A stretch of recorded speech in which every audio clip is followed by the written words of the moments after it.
کوئی اور مہینے میں دے گا. قرآن تو نہیں فرمایا نا, قرآن سے پوچھ لینا.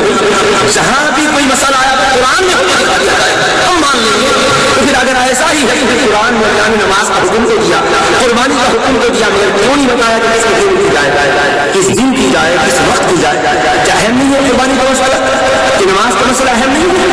ارے میراث سے بھی بہت اہم ہے نا. یہ تو سنت بول رہے ہیں, اس کو تو مستحب بول رہے ہیں, یہ تو فضیلت والا کام کہہ رہے ہیں, وہ تو ضروری ہے, امپورٹنٹ ہے, وہ تو کرنا ہی کرنا. پھر وہ تو ضروری ہے, اس کی تفصیل اللہ نے قرآن میں کیوں نہیں بتلائی؟ کیا بات ہے؟ کیا قرآن کریم کے لیے کلمات نہیں تھے اللہ کی بارگاہ میں کیوں نہ بتایا ہو؟ اور اللہ تو بے نیاز ہے, ساری کائنات کا مالک ہے, جتنا چاہے تفصیل کے قانون دے سکتا ہے, مگر نہیں فرمایا. اسی طرح عزیزان محترم یہ بھی نہیں ہے کہ بکری کی قربانی ہو یا بندے کی ہو, اس کی جتنی سال کی عمر ہو, خرگوش کی قربانی جائز ہوگی, ہرن کی قربانی جائز ہوگی نہیں. کیوں؟ قرآن میں آیا ناجائز ہے بول کر ہے تو بتاؤ بھائی اس آیت میں پوچھو بھائی, آپ بتنا سننے کے آتی نہ بنے, کبھی کبھی ان لوگوں سے بھی لڑ کر پوچھیں کہ بھائی جو آپ کو یہ سمجھا رہے ہیں نا, ان سے یہ بھی جواب لائیے کہ خرگوش کی قربانی حرام ہے, قرآن سے بتا رہا ہوں نہیں کرنا چاہیے, ہرن کی قربانی نہیں کرنا چاہیے, دمبے کی اتنی عمر ہو, اونٹ اتنی عمر کا ہو, نا قرآن سے بتا ڈالو اس آیت میں ہے, اس صورت میں ہے. تمہارا تو یہی اصول ہے, جب بھی کوئی بات آتی ہے قرآن میں نہیں ہے تو بتاؤ, اور بالکل سادگی سے پوچھتے ہیں اور بڑی ہمت سے پوچھتے ہیں, کھڑے ہو جاتے ہیں, بتاؤ یہ قرآن کہاں ہے؟ قرآن میں یہی اصول ہے کہ ضابطہ یہی اگر ہے کہ ہر مسئلہ واضح طور پر اس کے نام کے ساتھ قرآن میں آئے تو جائز ہوگا, ورنہ جائز نہیں ہوگا. تو پھر یہ بھی بات آپ کو قرآن سے ہی بتانا پڑے گا. بلکہ خیر یہ تو قربانی کی بات ہے, 5 وقت کی نماز میں سب سے بڑی فرض ہے, اس میں تو کوئی اختلاف نہیں.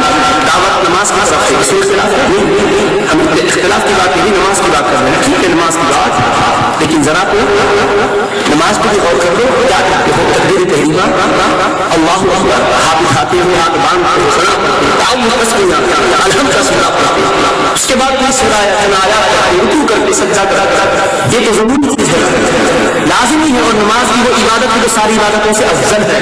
زمین پر نہیں, اللہ عرش پر اپنے حبیب کو بلا کر وہ فریضہ ادا کیا. اب اس کے بارے میں قرآن کی اس آیت میں آیا ہے اللہ اکبر کہہ کر ہاتھ اٹھائے گا.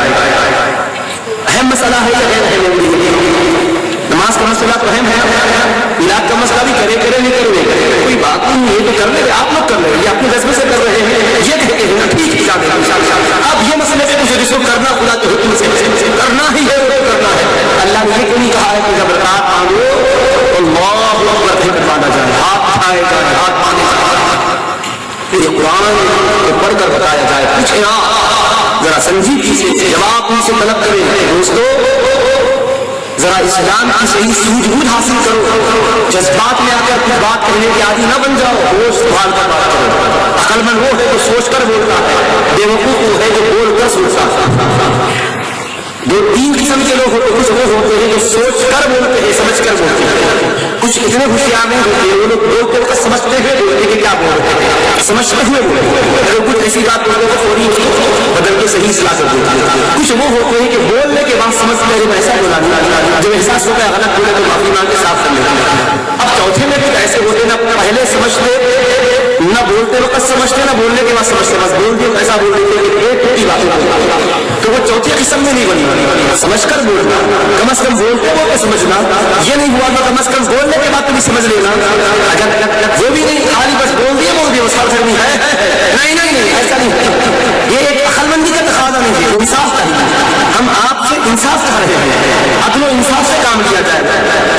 ضد کا اور دھرمی کا کوئی جواب نہیں. کوئی مسئلہ ضد سے حل نہیں ہوتا, سنجیدگی سے حل ہوتا. آپ کی عدالت میں مقدمہ رکھ رہا ہوں, آپ کو فیصلہ کرنا ہے, سوچ بات کرنا ہے.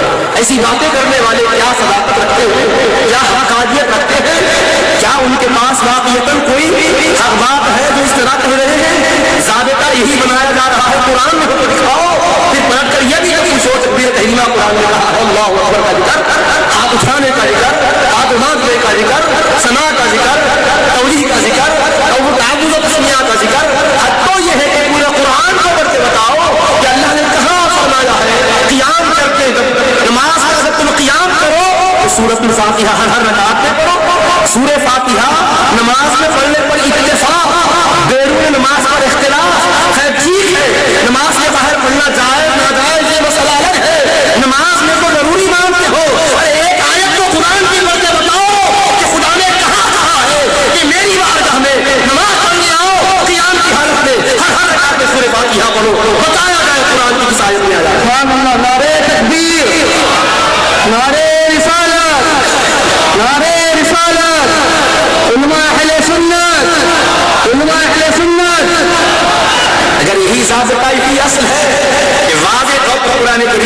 اس کا حکم آ جائے پھر ہر چیز کے الگ الگ آپ دلیل قرآن سے بنا پڑے گا. سورہ فاتحہ کے بعد ضمیر سورہ کو بتاؤ تو قرآن سے کہاں آیا.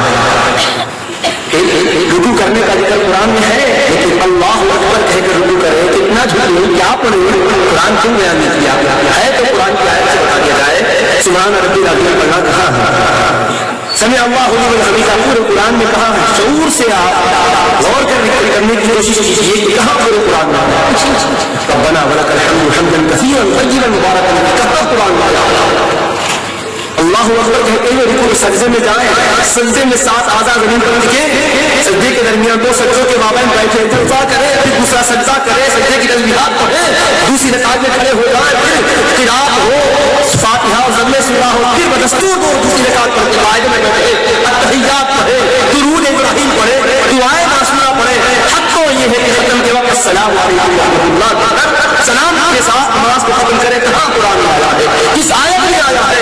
اب نماز تو ایک اہم اور بنیادی فریضہ ہے ایمان کے بعد جس کا درجہ اور رتبہ ہے لیکن یہ اہم چیز میں فجر ظہر عصر مغرب عشاء کی بات نہیں کر رہا ہوں فرض و واجب و سنت کی بات نہیں کر رہا ہوں صرف 2 رکعت نماز کا بیان پورے قرآن سے ثابت کر کے بتا ڈالو کہ کہاں رب نے فرمایا سبحان اللہ سبحان اللہ.